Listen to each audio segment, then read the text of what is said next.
Hello everyone. So welcome to the Task to Ed Space, powered by ICC, Ichchhapurti coaching classes Sportgate and Quantum Quota. So आज के इस lecture में हम cover करने जा रहे हैं कंप्लीट करंट इलेक्ट्रिसिटी के PYQs. तो आप इसमें देखते चलिए और ये है मेरी complete team for JEE NEET and CET. So let's start. So पहला हमारा जो टॉपिक है वो है electric current and drift velocity, जिसके ऊपर हम बात करने जा रहे हैं और सारे PYQs जो हम कवर करेंगे वो इसी के ऊपर कवर करेंगे. ठीक, तो सबसे पहले आप देख सकते हैं इसमें यहाँ पे हमें एक प्रॉब्लम दे रखा है. In a given circuit the current flowing through the circuit is, और मैं यहाँ देख सकता हूँ, मैं पहले एक पेन चूज कर लेता हूँ अपने लिए येलो कलर का ताकि तुम्हें भी दिखे. 10 वोल्ट दे रखा है और यहाँ 20 वोल्ट की बैटरी इधर दे रखी है. ओके, सो और यहाँ पे 38 ओम का रेजिस्टेंस भी दे रखा है. तो पहली चीज यहाँ पे बच्चा जो मेरे पास नेट पोटेंशियल दे रखा है, तो वी नेट निकाल लूंगा मैं. सबसे पहले वी नेट मेरे पास हो जाएगा 200, ये प्लस से, और यहाँ जाके हो रहा है माइनस, तो फाइनली मेरे पास हो जाएगा माइनस का 10 वोल्ट, और जो कि कितना होने वाला है 190 वोल्ट. और अगर मुझे करंट निकालना है तो मेरे हिसाब से करंट का फॉर्मूला 198 डिवाइड बाय 30 डायरेक्ट लगा सकता हूँ.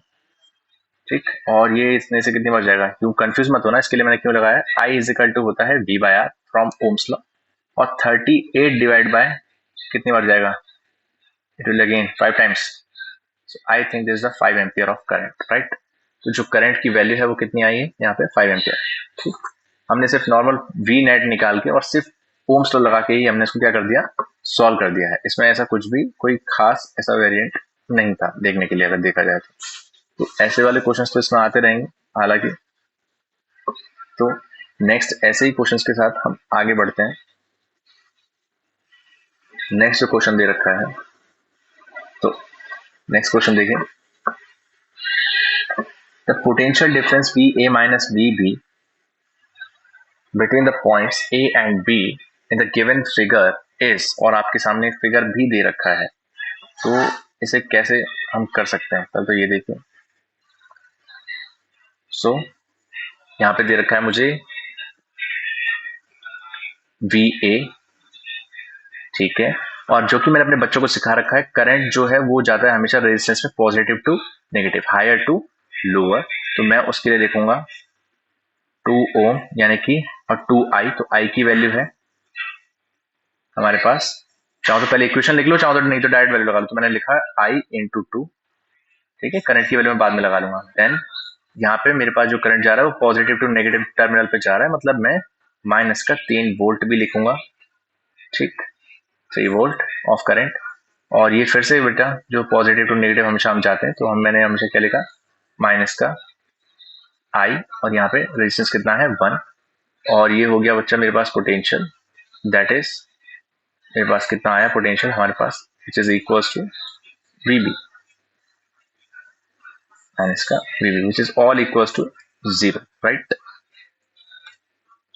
तो यहाँ पे मैंने जैसे लिया VA माइनस VB, बाकी सबको मैंने उधर भेज दिया. सो पहले मैं इन सबकी वैल्यू पुट कर लेता हूँ. माइनस का 2 इंटू 2, क्योंकि I की वैल्यू 2 थी, माइनस का 3, और माइनस का I की वैल्यू 2 थी, तो 2 into 1 which is equal to 0. तो ये हो गया 2 टू 4, माइनस का 3 और माइनस का 2 which is equal to 0. So it will become VA minus VB, और ये हो जाएगा VA माइनस VB माइनस, ये सब करके आ रहे हैं 9, और फाइनली मेरे पास जो VA माइनस VB आया है वो आया है 9 वोल्ट. तो अगर मैं पोटेंशियल डिफरेंस निकाल रहा हूँ, so the answer is 9 volt, right. तो इस तरीके से हमें सॉल्व करते चलता है. ठीक, नेक्स्ट देखते हैं हमारे पास नेक्स्ट जो क्वेश्चन आया है वो किसको लेके आया है. तो यहाँ पे ये है 5 current carrying conductor meet at a point P, what is the magnitude and the direction of current in conductor PQ. ठीक है भैया, तो पहले इसमें से निकाले थे PQ में से किधर की तरफ होगा, बाहर की तरफ होगा अंदर की तरफ होगा. तो देखते हैं. 5 एम्पियर करंट अंदर गया, 5 एम्पियर करंट बाहर चला गया. ओके, 4 एम्पियर करंट अंदर गया, तो 3 एम्पियर करंट अंदर चला गया. ऑलराइट, तो अब हम इसमें 2Q को लेके क्या कह सकते हैं इसमें. अब एक बात बताइए, अगर 5 एम्पियर करंट अंदर गया और 5 एम्पियर बाहर चला गया, तो जितना अंदर गया उतना कैंसिल, तो ये दोनों तो कैंसिल हो गए। 4 एम्पियर अंदर गया लेकिन सिर्फ 3 एम्पियर ही बाहर आया, मैं यानी कि 1 एम्पियर और बचा है जो कि पी क्यू के रास्ते बाहर आ जाना चाहिए। तो आंसर तो इसका 1 एम्पियर है और एक पी टू क्यू जाना चाहिए, राइट। तो this one is the right answer, कर सकते हैं हम ऐसे। ठीक है, नेक्स्ट क्वेश्चन है, पहले आप पढ़ लीजिए। A charge spherical conductor of a radius of a spherical conductor of a radius r is connected momentarily to another uncharged spherical conductor of a radius r by means of thin conducting wire, then the ratio of the surface charge density of the first to the second conductor is, first to the second conductor is, मतलब, और इसके options भी दे रखे हैं, मैं चाहूँ तो इसके नीचे ऑप्शंस लिख देता हूँ। सबसे पहले ऑप्शन ए दे रखा है मुझे यहाँ पे r ratio r, option B भी दे रखा है मुझे, that is r ratio r square, and option C will be r ratio r, option D will be 1:1। तो पहले मैं चेक कर लेता हूँ हम इसको निकालते कैसे हैं। तो एक चीज उसने बोल रखी है, उसने spherical conductor of radius r is connected momentary another uncharged spherical conductor of radius small r, thin charge conducting wire. आपको पता है कि जब हम कोई भी स्फीयर है, दो मैंने अलग अलग स्फीयर ले लिया, मुझे नहीं पता इसकी रेडियस क्या होगी, एक को ले लिया मैंने r, एक को ले लिया मैंने बड़ा वाला r, लेकिन जब आप उसके वायर से कनेक्ट करते हो ना, तो ये चीज अपने दिमाग में बिठा लो, क्लास में सीखी होगी नहीं सीखी होगी कोई बात नहीं, लेकिन अभी आपको सीखनी है दैट वन कि जैसे आप उसे कंडक्ट करोगे तो इनका क्या सेम हो जाएगा सर, पोटेंशियल सेम हो जाएगा।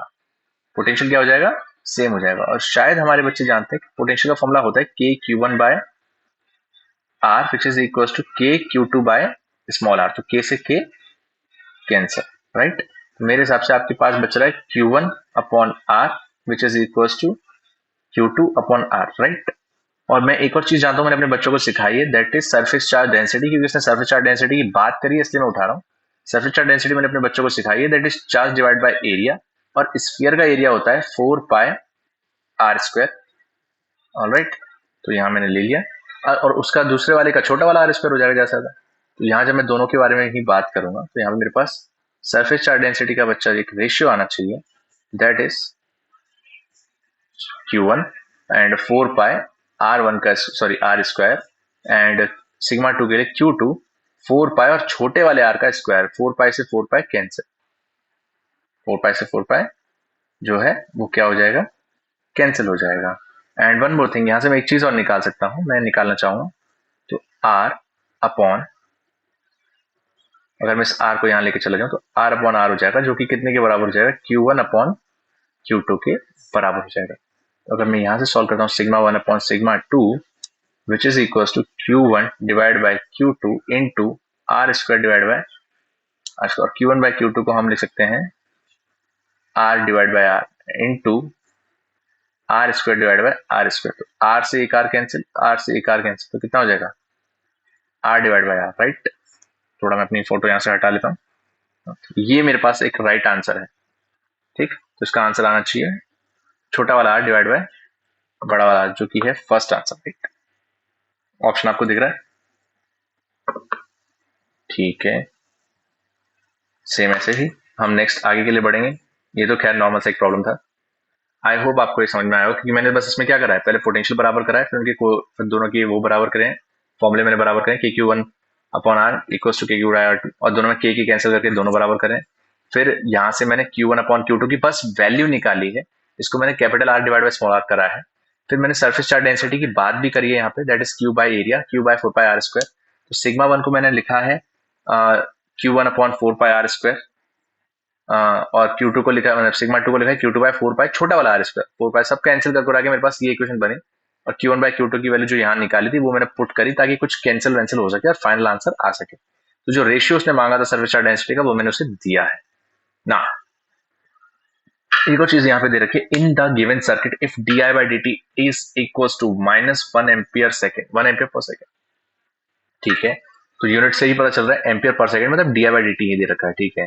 तो वैल्यू मांग रहा है वो V A minus V V की, ओके। तो यहाँ पे बच्चा आ चुका है इंडक्टर, हालांकि जिन जिनने करंट इलेक्ट्रिसिटी पढ़ा है और अभी ईएमआई में नहीं एंटर हुए हैं, इलेक्ट्रोमैग्नेटिक इंडक्शन उन्होंने नहीं देखा है, तो उनके लिए ये बच्चा बहुत इंपॉर्टेंट हो जाता है यहाँ पे। लेकिन मैं थोड़ा सा अपने बच्चों को थोड़ा मैं ये बोलना चाहूंगा कि जो पोटेंशियल का फॉर्मूला रेजिस्टेंस में आई आर होता है, ऐसे ही इंडक्टर में L D I by D T होता है। तो अभी बच्चा कैसे भी करके इसमें काम चलाओ और अपने सर की जो भी जिन टीचर से आप पढ़ रहे हो उनकी आप हेल्प लीजिए, क्योंकि बिना उनकी हेल्प के ये चीज ऐसे सॉल्व, मतलब तुम्हें डायरेक्ट करंट इलेक्ट्रिसिटी पढ़ के उसमें इंडक्टर आ जाएगा ऐसे तो नहीं होगा ना, उसके लिए वो होना चाहिए। चलिए बच्चा मैं स्टार्ट करता हूँ। हमें पोटेंशियल डिफरेंस मांगा है वी ए माइनस वी से, तो वी ए से स्टार्ट करते हैं, ठीक है। और आपको पता है जैसे करंट की जो डायरेक्शन होती है मैं यहाँ से ले रहा हूँ वी ए से, तो अगर ये वी ए से लेके करंट की डायरेक्शन है, मैं वी ए माइनस वी हम कब निकालते हैं, जब निकालते हैं जब वी ए बड़ा होगा, ऑब्वियसली बात है। और मैं रेजिस्टेंस की डायरेक्शन में जा रहा हूँ तो आपको पता है प्लस से माइनस की ओर जा रहा हूँ, सेम विद दिस, प्लस से माइनस की ओर जा रहा हूँ, और ये करते करते करते करते करते बच्चा मैं एंड में 12 पे पहुंच भी जाऊंगा, ठीक है। तो इस बात को आप ध्यान रखें। सो it will become V A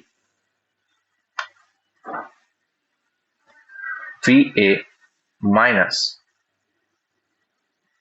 that is, फिलहाल तो मैं उसको आई आर लिखा, मैंने आई आर भी क्यों लिखूं, आई 12 लिख लेता हूँ, रेजिस्टेंस क्योंकि रेजिस्टेंस तो दे रखा है ना, आई इंटू 12, फिर माइनस, तो इसका होगा L and that is D I by D T होता है इसका पोटेंशियल। फिर हम नीचे आएंगे आएंगे आएंगे आएंगे आएंगे आएंगे आएंगे और पॉजिटिव टू नेगेटिव चलेंगे तो माइनस का 12, और अगेन दैट इज यहाँ पे जब मैं एंटर कर गया तो माइनस का वी बी और सब मिला के 0। अब मैं से थोड़ा कैलकुलेट करना पसंद करूंगा, क्योंकि V A minus V B, ठीक, मैंने इन दोनों को पहले ले लिया है V A minus V B. अब इसकी बात करते हैं, तो आई करंट कितना है भाई, यहाँ पे क्या मुझे करंट दे रखा है, तो थोड़ा सा करंट के बारे में बात करनी पड़ेगी। यहाँ करंट मेरे को 2 एम्पियर दे रखा है, ये क्वेश्चन आपको दे रखा है, ठीक है, कंफ्यूज मत होना कि नहीं दे रखा, दे रखा है, ठीक है भैया, क्वेश्चन में दे रखा है 2 एम्पियर करंट, ठीक है। तो ये हो जाएगा 2 इंटू 12 माइनस एल दे रखा है बच्चा मुझे, एल कितना दे रखा है 6 Henry, 6 Henry is a unit of inductance, और वो इंडक्टेंस का सिंबल भी है, मतलब ऐसा यूनिट भी है। D I by D T दे रखा है माइनस का 1 और माइनस का 12 जो कि है 0 के बराबर। तो V A minus V B, ये कितना हो जाएगा माइनस का 24, ये कितना हो जाएगा माइनस माइनस प्लस, प्लस का 6 और ये हो जाएगा माइनस का 12 विच इज इक्वल टू 0। तो फाइनली मैं थोड़ा इधर से स्पेस ले रहा हूं, तो ये मेरे पास आ गया V A minus V B और माइनस का 12 माइनस का 24, और ये मैं भेज रहा हूँ 0 के पास। तो पहली बात, माइनस के 12 में से प्लस का 6 गया तो माइनस का 6 बचा, तो माइनस का 24 प्लस और माइनस का 6 विच इज इक्वल टू 0। तो V A minus V B जो कि किसके बराबर है, ठीक, 24 माइनस का 24 माइनस का 6, ये हो जाएगा माइनस का 30 जो कि उधर आके हो जाएगा प्लस का 30। तो आंसर कितना आना चाहिए, प्लस का 30, राइट। तो ये हुआ मेरा इसका आंसर फाइनली। क्या हम नेक्स्ट आगे बढ़े? हालांकि इस क्वेश्चन में कुछ खास नहीं था, बस हम वही है कि रेजिस्टेंस में जब एंटर करते हैं, रेजिस्टेंस रिएक्टेंस जो भी हो, जब भी हम एंटर करेंगे हायर टू लोअर करेंगे तो उसको देख के ही किया जाना चाहिए, इसके अलावा हमारे पास कुछ और विचार नहीं होने चाहिए। Next, an electron of mass m and a charge q is accelerated from rest in a uniform electric field, ठीक है, strength E, the velocity acquired by the electron when it travel L distance। ये बोल रहा है भैया electron का मास m है, charge q है और वो एक्सेलरेट कर रहा है यूनिफॉर्म इलेक्ट्रिक फील्ड में, करने दो भैया, ठीक है। जब कोई भी इलेक्ट्रॉन यूनिफॉर्म इलेक्ट्रिक फील्ड में एक्सेलरेट करता है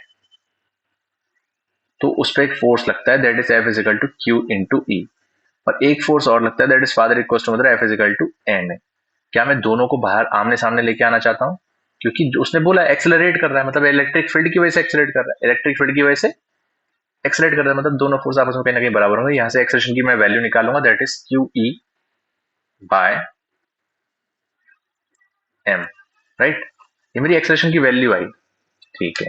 उसने मांगा क्या है, the velocity acquired by the electron, velocity acquired by the electron भैया, और कहां से एक्सेलरेट हो रहे हैं बेटा, वो देखो फिर से पढ़ो, मास m है, चार्ज q है, एक्सेलरेट फ्रॉम रेस्ट, मतलब इतना ही पता चल चुका है कि इनिशियली वो किस पे थे, रेस्ट पे थे। u क्या था उनका, 0 था, u क्या था उनका 0 था। लाओ चलो आ जाओ, अब एक्सेलरेट करें तो मेरे पास एक इक्वेशन आ रही है, इसमें टाइम m की कोई बात नहीं करी, तो 3 इक्वेशन हमारे पास रेडी रहती है, v equal to u plus at, s equal to ut plus r square, v square equal to u square plus 2s। तो मैंने 30 वैल्यू उठा ली क्योंकि उसमें टाइम की बात ही नहीं करी थी। तो V square equal to U square plus का 2 AS। सही है। इनिशियल वेलोसिटी 0 है, इनिशियल वेलोसिटी 0 है, तो V square is equal to 2 और एक्सेलरेशन दे रखा है हमारे पास Q E divide by M, और जो डिस्टेंस दे रखा है, जो लेंथ दे रखी है वो एल दे रखी है बेटा। कितनी दे रखी है? एल। तो यहां से मेरे पास फाइनल वेलोसिटी क्या आई? अब इस पर रूट चढ़ा दो इस सब पे, 2QEL डिवाइड बाय एम। क्या मेरी बात समझ में आ रही है? सिंपल सी, क्लियर है? ठीक है। ठीक, ये सिर्फ अपन ने क्या करा, दो फोर्सेस को बराबर करा और इसके अलावा अपन ने कुछ भी नहीं करा। ठीक, अब नेक्स्ट क्वेश्चन के लिए आगे बढ़ते हैं। तो नेक्स्ट क्वेश्चन क्या था हमारे पास? 10 ampere current is flowing in two straight parallel wires in the same direction. Force of attraction हमारे पास दे रखा है यहाँ पे 1 × 10⁻³ जो भी दे रखा है। If the current is double in both the wires, if current, ठीक, double in both the wires the force will be, तो फोर्स क्या होगा? ठीक, पहली बात ये बच्चा सिर्फ करंट स्टडी का क्वेश्चन नहीं है, हालांकि पूछा उसी से उसे। ठीक है, तो यहाँ पे एक एक्नॉलेज करने वाली बात होती है कि हमारे पास, चलो मैं तो यहाँ पे फॉर्मूला बता देता हूँ, लेकिन नहीं आएगा तो टीचर के साथ पूछना है। वैसे आपको ये कहाँ देखने को मिलेगा? जो मैं फॉर्मूला भी बता रहा हूँ, ये फॉर्मूला आपको देखने को मिलेगा बच्चा मैग्नेटिज्म वाले यूनिट में, वहां से एकदम पूछा जाता है। So that will be mu naught 2I1I2 divide by 4πr/L। ये फॉर्मूला है वैसे तो, देखा जाए तो। ठीक है, तो ये है हमारे पास, ये जो दे रखा है फॉर्मूला, और ये फोर्स हमें, ये फॉर्मूला वैसे होता है, ये मैं आपको अवेलेबल करा रहा हूँ, लेकिन ये क्वेश्चन इसने यहाँ दे दिया है क्योंकि मैंने जब सारे इलेक्ट्रिसिटी के क्वेश्चन उठाए तो वहां पे मुझे ये क्वेश्चन भी मिला था, और मैंने जब पीपीटी बनाई थी तब मैंने यहाँ पे अवेलेबल कर, मतलब यहाँ पे ये पुट कर दिया है क्वेश्चन मैंने। तो अभी मुझे इस फॉर्मूले के बारे में बताना पड़ रहा है। अगर इस फॉर्मूले के बारे में आप जानना चाहते हैं तो मेरे ही इसमें कोई ना कोई लेक्चर होगा इस जिस चैनल पे आप देख रहे हैं, वहां जब आप मैग्नेटिज्म जब आप फॉलो करोगे तो जब सेम पैरेलल वायर्स के बारे में जब कॉन्सेप्ट चलाएगा तब वो बताएगा कैसे इनके बीच में जो फोर्स होता है वो है ये। ठीक है, और ये कितना हमारे पास फोर्स है? 1 × 10⁻³ इतना तो फोर्स है ये। चलो ठीक है, इतना फोर्स है। उसने बोल रहा है कि जैसे ही वो भैया डबल हो जाएगा, क्या डबल हो जाएगा भैया? The force of attraction, current double, current double हो जाएगा। लाइए करंट डबल करते हैं। 2I1 की जगह पे अब कितना आ जाएगा? 2I1 आ जाएगा। I2 की जगह कितना आ जाएगा? 2I2 आ जाएगा। सिर्फ करंट डबल कर रहा है अपन। क्या डबल करा है? करंट डबल करा है। तो 2 × 2 = 4, 4 को अगर मैं बाहर लिख लूं तो बाकी सारी जो टर्म है वो एकदम सेम आ जाएगी वापस से पुराने की तरह। I1I2/4πr हो जाएगा, इंटू एल हो जाएगा। और ये तो कहीं देखा देखा लग रहा है सर, इसको तो 10 एम्पियर बोल देते, माइनस सॉरी 10⁻³ तो फाइनल आंसर मेरे पास कितना आ जाएगा? That will be 4 × 10⁻³ right. तो इसका बस 4 टाइम्स ही तो आ गया, जो फोर्स पहले था बस उसका करंट डबल करने में फोर्स 4 टाइम्स आ गया। सो सी इज द राइट आंसर। क्या मेरी बात समझ में आ रही है? तो ये क्वेश्चन भी, अगर मैंने जो भी पीछे वाला जो क्वेश्चन बताया, ये कहाँ से आया है? 2023 से आया है क्वेश्चन। ठीक है, ये सीईटी का 23 का क्वेश्चन। ठीक, नेक्स्ट।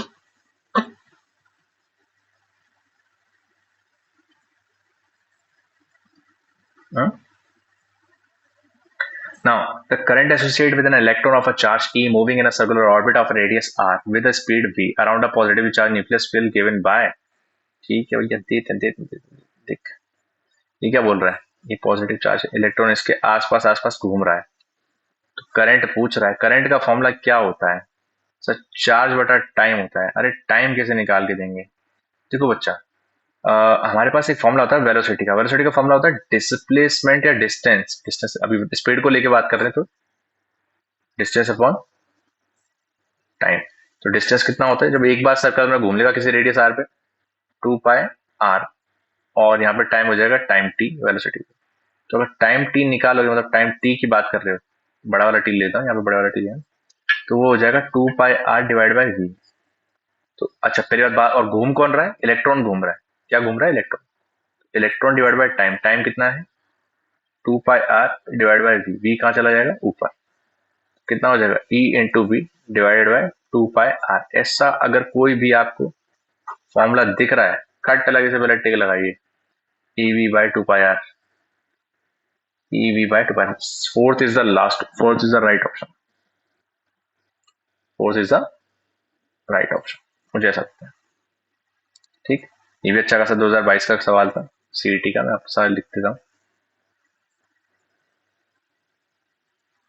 जो हम स्टार्टिंग से करते आ रहे हैं। मैं टॉपिक वाइज दे रहा हूँ यहाँ पे, हर एक चीज टॉपिक वाइज देखी जा रही है।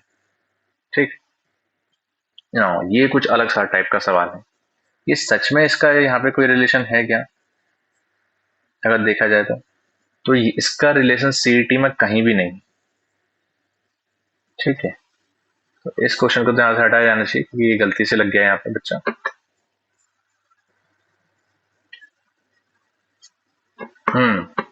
क्या बोल रहा है भैया, eddy current are produce when a thick metal, eddy current परिवर्तन क्या होता है हमारे पास, एडी करंट की भी बच्चा यहाँ से नहीं उठ के आया, मैग्नेटिज्म से उठ के आया, तो डायरेक्ट ही बता दें इसका आंसर। ठीक है, a thick metal plate is kept at steady magnetic field, हाँ पहला ही आंसर हमें तो सही लग रहा है। और क्या बोला, circular coil in place study magnetic field, नहीं सिर्फ इतने के लिए जरूरत, मतलब जरूरी थोड़ी नहीं, हाँ इसमें भी हो सकता है लेकिन जरूरी थोड़ी ऐसा ही सर्कुलर ही हो। Study current is pass through the coil, नहीं ऐसा भी नहीं होता है। थिक प्लेट इज ना, ये तो कोई बात नहीं होता कि थिक प्लेट लेनी है थिन प्लेट लेनी, थिक मेटल प्लेट कीप है ना bearing magnetic, bearing magnetic field लेनी है, ये वाली बात समझ में नहीं आती।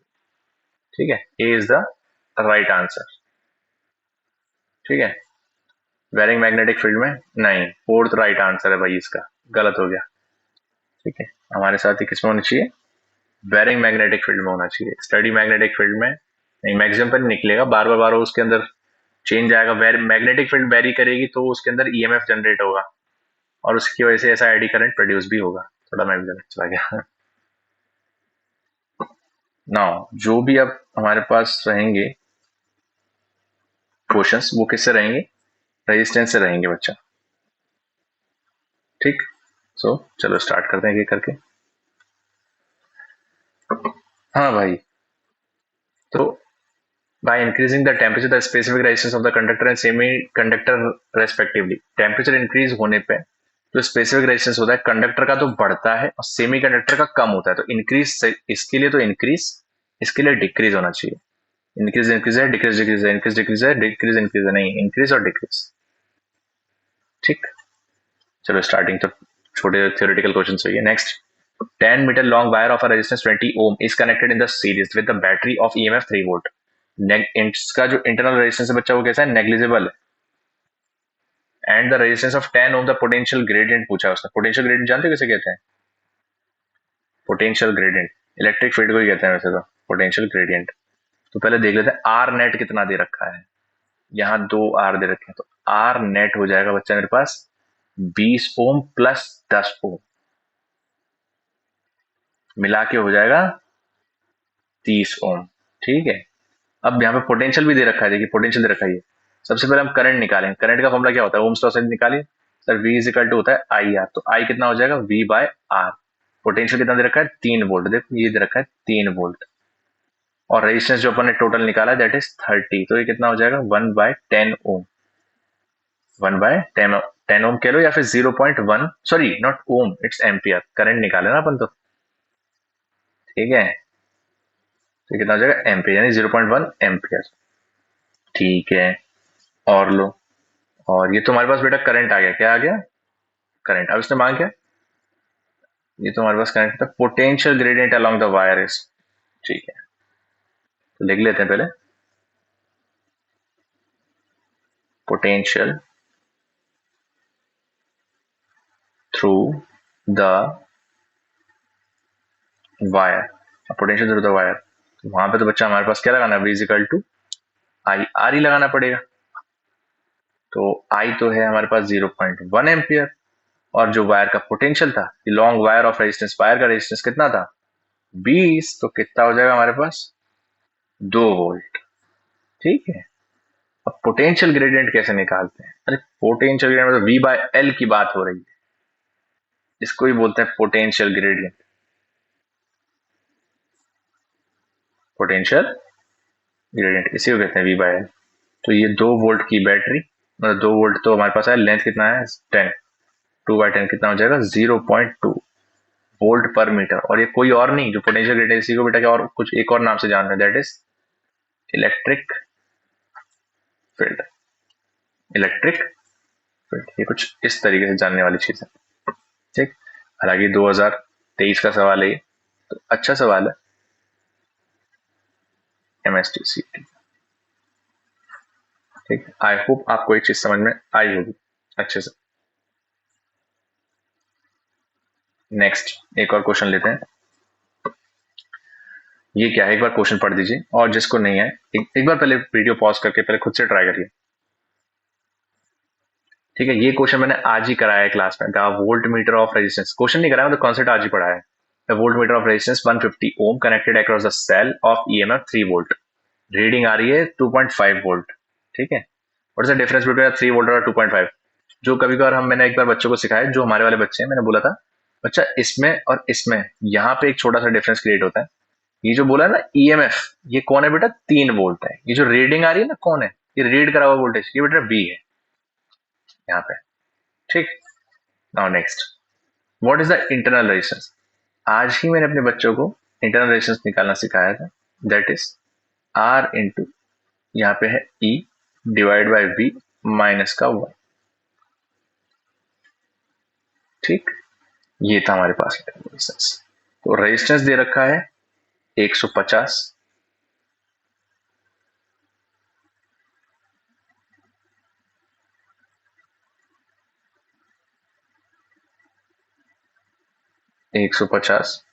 और E दे रखा है 3 और पोटेंशियल दे रखा है 2.5,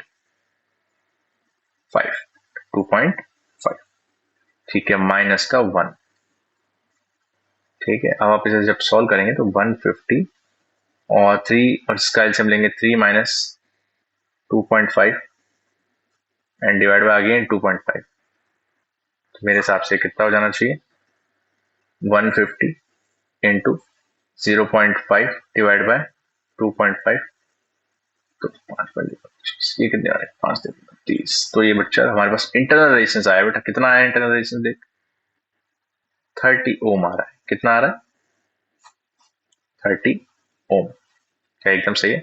ये मैंने आज ही मैंने बच्चों को ये कॉन्सेप्ट पूरा का पूरा पढ़ाया है, तो इसमें कोई प्रॉब्लम नहीं है। आज कौन सा डे है, आज वेडनेसडे आई थिंक, ठीक। अच्छा सवाल था ये भी। बच्चा कहाँ से था, 2023 से आया था सवाल, करंट इलेक्ट्रिसिटी में, ठीक। Next, electrical conductivity of insulator. अरे इंसुलेटर की कंडक्टिविटी कहाँ होती है एग्जैक्टली 0, समटाइम्स कुछ नहीं होता है था। एक्सट्रीम लार्ज कंडक्टिविटी लार्ज कहाँ से आई उसकी, तुम एग्जैक्टली 0 तो नहीं बोलोगे, लेकिन एक्सट्रीमली स्मॉल बोल सकते हो, ठीक है। बहुत सारी चीजें हो सकती हैं, ठीक। ये बताओ ये सवाल भी कब पूछा गया, 2022 में पूछा गया मेरे डेटा के हिसाब से, ठीक। नेक्स्ट क्वेश्चन देखा, for a metallic wire the ratio of voltage to corresponding current is voltage is corresponding, the ratio of voltage of corresponding to, ठीक है। इन क्या वो टेम्परेचर से इंडिपेंडेंट रहता है? नहीं, इंडिपेंडेंट नहीं रहता, हमेशा इंक्रीज होता है बेटा जैसे टेम्परेचर राइज होता है, increase with the rise in temperature. B is the right answer, ठीक है। कब पूछा गया क्या मुझे बताना चाहिए, 2019 में पूछा गया बेटा ये, ठीक। सो नेक्स्ट एक और देख लो, a conducting wire has length L1 and diameter D1. After the stretching, the same wire length become L2 and diameter D2. The ratio of resistance before and after stretching is, ठीक है। तो पहले I think wire in सब चीजों का diameter वायमीटर देख लेते हैं यार। देखो कुछ आइडिया वाइडिया नहीं होता, लेकिन एरिया से रिलेटेड तो तुम्हें पता है, आर का एक फॉर्मूला था रो एल अपॉन ए। तो मैंने क्या लिया, रो तो दोनों की, क्योंकि वायर क्या उसने बोला है स्ट्रेचिंग द सेम वायर, दोनों का रेजिस्टिविटी सेम होगा। तो मैंने क्या करा, that is R1 divide by R2 करा और L1 divide by A1 L2 divide by A2, ये भी इधर ये भी इधर, तो कितना हो जाएगा L1 divide by L2 into A2 divided by E1। ठीक, तो जब अपन ऐसे करेंगे तो ये क्या हो जाएगा, यही L1 डिवाइड बाय L2 जो है, अब एरिया कितना हो जाएगा इंटू पाई, और R तो नहीं है, जो R होता है बच्चा वो क्या होता है D बाय डायमीटर का आधा कह लो, तो D1/2 का होल स्क्वायर, नीचे क्या हो जाएगा पाई D2/2 का होल स्क्वायर। सही है, तो finally the conductive wire has L1 length, diameter D1 after stretching the same wire L2 and diameter D, the ratio of resistance पूछा उसने। अब इसके लिए क्या किया जाना चाहिए भैया,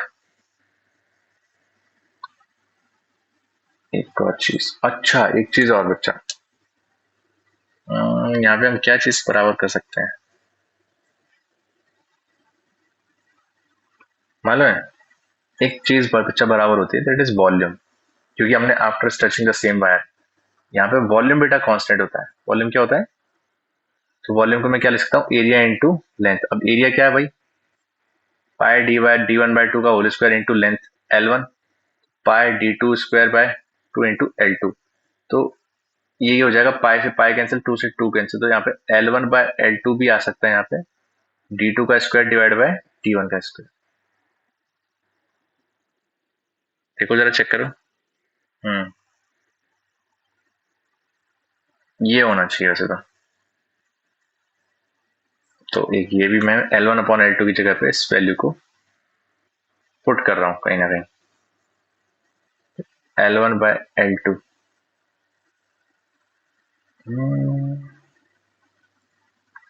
और एक मिनट, यहाँ A2 है तो यहाँ पर D2 होना चाहिए था, यहाँ पर D1 होना चाहिए था। अब लगाओ, तो D2 डिवाइड बाय D1 का स्क्वायर इंटू, देख बच्चा पाई से पाई कैंसिल, 2 से 2 कैंसिल, √2 का स्क्वायर डिवाइड बाय D1 का स्क्वायर, तो यहाँ पे मेरे पास कितना हो जाएगा, तो D2 की पावर 4 डिवाइड बाय D1 की पावर 4, आंसर इज D2 की पावर 4 डिवाइड बाय D1 की power 4। A is the right option, A is the right option.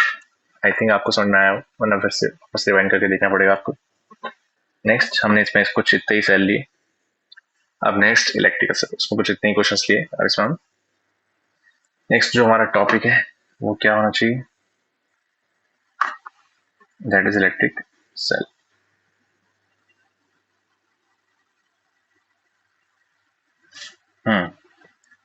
तो स्टार्ट करें। इलेक्ट्रिक सेल में आप पहले वाले क्वेश्चंस को देख के थोड़ा सा इसको देखिए और ट्राई कीजिए कि आपको खुद से ही सवाल आए। सवाल बहुत अच्छा है, एकदम कान मतलब एकदम आप करेंगे तो आएगा, ऐसा हो नहीं सकता करने पर ना आए। ठीक, इसमें हमारे पास जितने भी सवाल है 2026 में, वैसे इस टॉपिक से सवाल पूछे भी काफी, क्योंकि मैं जितना एनालिसिस पे कर रहा हूँ तो देख पा रहा हूँ कि हाँ कि इसमें सवाल बहुत अच्छे अच्छे लेवल के लिए हैं। ठीक, आपने मैं आई होप के मैं ऐसा लेके चल रहा हूँ कि आपने क्वेश्चन कर लिया है, तो मैं इसके साथ आगे बढ़ूँ। ठीक है, तो एक बार देखा जाए यहाँ पे मुझे बच्चा दी क्या क्या रखा है, एक बार ये देखिए, in the following circuit the current through the 6 ohm resistor is 3 volt 3 volt 3 ohm 3 ohm, बच्चा यहाँ दे रखा है, और 6 ओम पूरा दे रखा है। ठीक है, तो ये कैसे करना चाहिए, 3 वोल्ट और 3 ओम पैरेलल में दे रखे हैं, 3 वोल्ट और 3 ओम के साथ। ठीक है, तो क्या आर इक्विवेलेंट ले सकते हैं अपन। ठीक, तो सबसे पहले मैं आपको एक चीज एक शॉर्ट में बोलना सिखाऊं कि आपको एक चीज लेने आनी चाहिए, पहले आपको करंट लेने में आना चाहिए। ठीक है, तो करंट कैसे लेंगे बच्चा, अगर मैं इसमें देखूंगा तो that is 3 volt by 3 ohm plus again 3 volt by 3 ओम, तो टोटल होना चाहिए बच्चा मेरे पास, ये हो जाएगा मेरे पास 2 एम्पियर, क्योंकि इसका भी 1 एम्पियर इसका भी 1 एम्पियर, तो एक तो ये वाली चीज हो जाएगी मेरे पास। दूसरी कि अगर मैं इसी को जब आगे बढ़ पढ़ाऊंगा, अब मुझे आर इक्विवेलेंट निकालना है, तो आर इक्विवेलेंट इन दोनों को पैरेलल में लेके निकाल सकता हूँ मैं।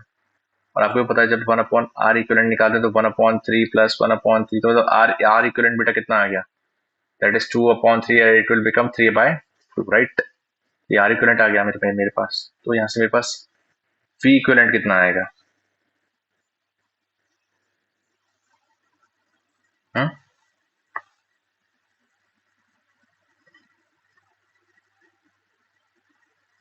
यहाँ से v इक्विवेलेंट कितना आना चाहिए। एक मिनट मेरी स्क्रीन चलेगी लगता है।